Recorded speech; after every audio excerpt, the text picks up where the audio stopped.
After got off, so he was in business. He was not a part of. We never even thought of him coming back at any stage. Yes. He was proud, and we thought at the time it was a reward of demolishing the youth league, because at President Zuma's tenure, it was the first time in the history of the African National Congress where the youth league was paused, and the mother body had to overtake it and start to do the other thing. So here's another person who notices the criticism that we always say. It is in Jacob Zuma's hands that the ANC Youth League died. Yes, is no. The legacy that he took away, it was the patching of the youth leaguers and the pausing of the youth league activity for about 5 years. And it only came back. It came back ka Oros, and it didn't succeed. No, it was now starting to be resuscitated. Yes. You can still remember. I don't want us to get over our head, because I want us to talk about the chief lobbyist. So in Marikana, what happens is Cyril proves himself as persona non grata, and the rally call says this guy killed people in Marikana. Yes. Ramaphosa takes him back. Zuma takes him back in conference, but now Zuma says this guy was imposed on him. He didn't want him. There is an interview with a British anchor. I think Comrade Zuma was at Mahlabanloof wearing a beige suit, declaring after the aftermath of the Marikana, talking to the journalist. He said those people who were killed, it was not like they were doing nothing. They provoked, they killed people. You know, South Africans are very ignorant. We are a hyper-driven Who society. said that? Comrade Jacob Zuma. The clip is there. Yes. You must go and seek it, and you must attach it to this testimony I'm making. Yes. Those people, it's not like they were doing nothing. We killed them because they killed people. They were threatening the economy. He said that.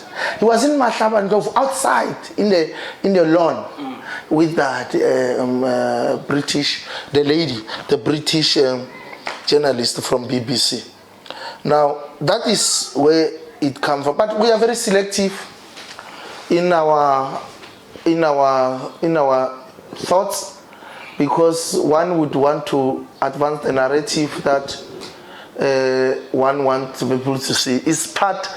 Remember, it's a culture of African politics. It's just arriving now in South Africa. Yes. Because South Africa now, our leaders, most of our leaders have nothing to offer, but they offer rhetoric and bedtime lullabies, bedtime stories. You go to Uganda, there are people who are of Idi Amin's tribe, who feel is still the best president ever to be produced. Obote tribe, they regard Milton Obote as the best president in Uganda. There are people of Comrade Museveni's tribe who defend him. And all those presidents I've named of Uganda, they perpetuated massacres based on tribe and corruption and all that. That led to even destruction of monarchies of Uganda. Thank you. Let's structure it again. Yes. So here we are. We are in Mangaung. Yes. And the chief lobbyist starts working. Yes. They work the ground. And people are saying, and I want you to tell me, because you've got experience of a chief lobbyist. My experience is very limited there. And it's based on narratives. I always tell people I don't want to advance narratives on this podcast. I want a guest to say it, qualify it, confirm it, or deny it. Cyril Ramaphosa gave financial muscle to Mangaung in 2012. Is that true? Yeah, it's true. That slate of Cyril Ramaphosa and Zuma succeeded because of the Cyril muscle, financial muscle. And again, also the fact that the youth league was alienated. I remember we went to one meeting, the RGC here in the West Rand in Bondozio Hall here. before we go to Mangaung, old people, and I think in that meeting, I don't know, Comrade Kwada was there. But I think it was the secretary. So, but we were barred from entering the RGC. And the MKNVA, remember at that time, they were guarding constituency offices here in West Rand. I don't know in the other regions, but it was a norm that they will be there and guarding the properties of the African National Congress.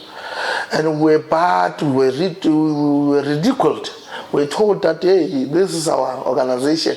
It was the same thing, the same tension that happened when ZANU-PF lost in 2000, when Swangirai won, and he was told that you are not from the bushes, you can't, we were told, you can't tell us what to do here. Yes. One lady from Carlton stood and said, oh, yes, sorry. He cried in the meeting and he got sympathy. Cried. One big lady. I remember, I forgot her name, but he was one of the stalwarts of the ANC. Now, she was one of the stalwarts of the ANC. The mood changed and Youth League was alienated, and we never got to have a fair share of playing the role and influencing. And you remember the dynamics of Comrade Mtlante and the exception at the very late stage. And I think that time also the other camp was very disorganized. By the way, towards Mangaung, that is the time people are saying Juju has never lost a conference. And they say he lost Mangaung, but he lost it from outside, if anything. They're talking about all of those things. He has never lost a conference. He has never lost a conference. But he won in some conference that said twice because the other was distracted. Yeah, no, but Akere... He collapsed conferences. Yeah, Akere, it was a draw. Yeah, no, it was not a draw. No, but you know how to collapse conferences. People don't know what we do in the ANC Youth League when we lose a conference. We collapse it.